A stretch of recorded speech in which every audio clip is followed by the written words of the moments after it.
E aí, tudo bem com você? Vem comigo que hoje eu quero falar para você por que e como a gente tem que crismar os adolescentes. Vem comigo. Não sei se você sabe, mas eu fiz um doutorado em catequese de crisma. Eu estudo o assunto há bastante tempo, desde a época que comecei a trabalhar na pastoral, comecei a trabalhar na catequese. Depois fiz mestrado, doutorado e tal, e continuei trabalhando, dando formação para catequistas e tal. Fiz uma tese de doutorado sobre isso. Aí algumas pessoas me perguntam, padre, como que a gente tem que fazer para trabalhar com adolescente? Eu não gosto de trabalhar com adolescente, esse negócio não dá certo e tal. Primeira coisa, acho que a gente está fazendo algumas coisas um pouco de maneira incorreta. Na verdade, o que nós fazemos? A gente crisma. É o desespero dos bispos, dos padres, dos pais, né? A gente crisma quanto antes para ficar livre, porque depois o adolescente vai sair da igreja.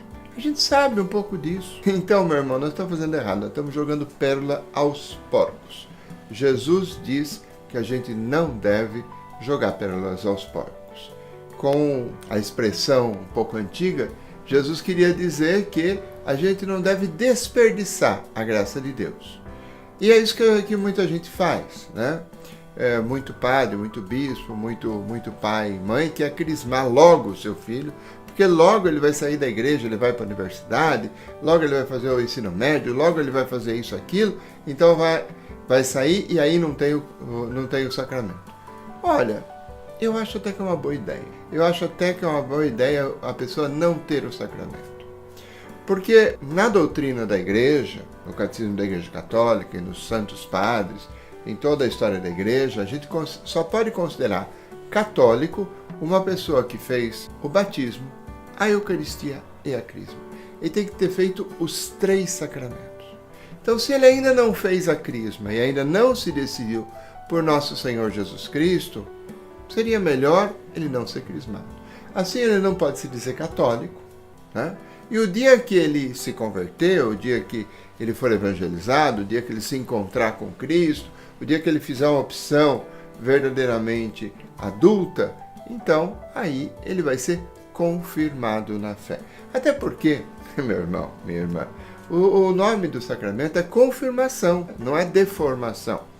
Não é formação para quem vai sair. Né? Você crisma aquele que já está na igreja. Então, para mim, a gente precisa crismar o adolescente, o jovem, que já está na igreja. Aquele que já está ali. Você vai dizer, mas padre, como é que a gente faz isso? Primeira coisa, a gente precisa gostar de trabalhar com adolescente. Eu vou fazer uma série de vídeos logo e vou dar dicas para catequista de crisma. Mas a primeira dica é que você precisa gostar deles. Se você não gostar do seu público-alvo, se você não gostar do grupo que você está trabalhando, meu irmão, nada, mas nada mesmo vai dar certo. Primeira coisa, gostar deles. Depois, dá voz a eles. Deixa eles falarem. Deixa eles darem a opinião deles. Não faça aquela de pai e de mãe, de professorzinho que não aceita opinião de nada. Deixa eles falarem. E depois coloca a proposta de Cristo, tá? A proposta de Cristo tem que ser uma proposta pesada, madura, uma proposta que vem somar com aquilo que eles acham. Você vai dizer, padre, mas como é que a gente faz isso? Bom, primeira coisa, se você for catequizar esses adolescentes, você gosta deles, você deixa eles discutirem para propor as coisas de Cristo, aí é preciso que a gente comece do contrário do que a gente está fazendo. Porque a gente deixa o engajamento para o final. E na verdade você tem que crismar aquele que já está engajado. Então você precisa começar a trabalhar o engajamento. Ou seja, ele precisa conhecer as pastorais, ele precisa conhecer a comunidade, ele precisa conhecer as opções que ele vai trabalhar pelo Cristo e pelo Reino. Então chama as pastorais, chama a catequese de adolescente, chama a catequese de criança, chama os vicentinos, chama o grupo da Legião de Maria, chama o grupo do terço nas casas, chama isso, chama aquilo, e vai apresentando para eles as propostas. Eles vão gostar de um ou de outro. E na minha experiência, eu sei que muitos vão gostar dos vicentinos, porque adolescente normalmente quer ir lá na casa, ver, discutir, ver a situação, dar a cesta básica e tal. Apresente as pastorais e peça que ele comece a decidir qual pastoral ele vai trabalhar. E a partir daí, ele começa a sua catequese. Então, o engajamento tem que ser feito de princípio. Depois a gente começa na catequese. Porque se você deixar o engajamento por último, ele nunca vai se decidir por nada da igreja, por nada de Cristo. Vai dar aquele católico que acha que pode ir lá consumir a hóstia e não tem que fazer mais nada. Ser católico é mais do que comungar. Ser católico é muito mais do que isso. É ler a palavra de Deus, é participar da comunidade, é trabalhar com os pobres, é ser santo, é lutar pela justiça social, é tudo isso. Não é uma coisa ou outra.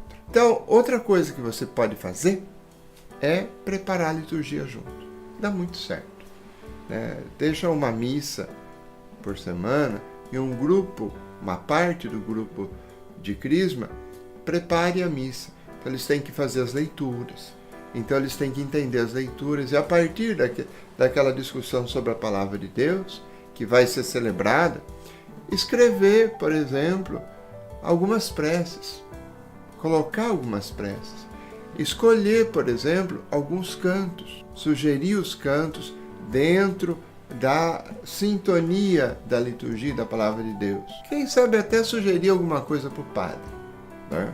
O padre vai entrar até mais confiante para pregar a palavra de Deus, sabendo que esses adolescentes já meditaram, já rezaram e já prepararam a liturgia. Veja, catequese de Crisma é outra coisa. Não é se reunir meia dúzia de adolescentes e fazer um discursinho moralista. Catequese de Crisma é amar essa turma, é dar voz, é engajar dentro da comunidade, é apresentar as pastorais, é preparar a liturgia. E a partir daí, esses adolescentes vão ter outra possibilidade de entender, de viver e de crer em igreja. Então, catequese de Crisma é isso. Catequese de Crisma não é simplesmente eu levar para o bispo e fazer uma oração lá, ungir mais ou menos a testa e está resolvido. Não, é muito mais. Crismar tem que ser o começo de uma vida cristã boa, eficaz, participativa, dentro da comunidade, com responsabilidade.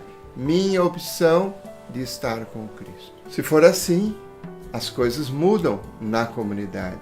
A comunidade melhora a cada ano, porque tem gente nova que entra, tem sangue novo, tem ideias novas, tem mão de obra para fazer o bem.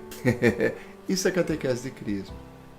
Aí sim, vale a pena crismar. Se você gostou desse videozinho, deixa o seu like, coloque o seu comentário aqui embaixo.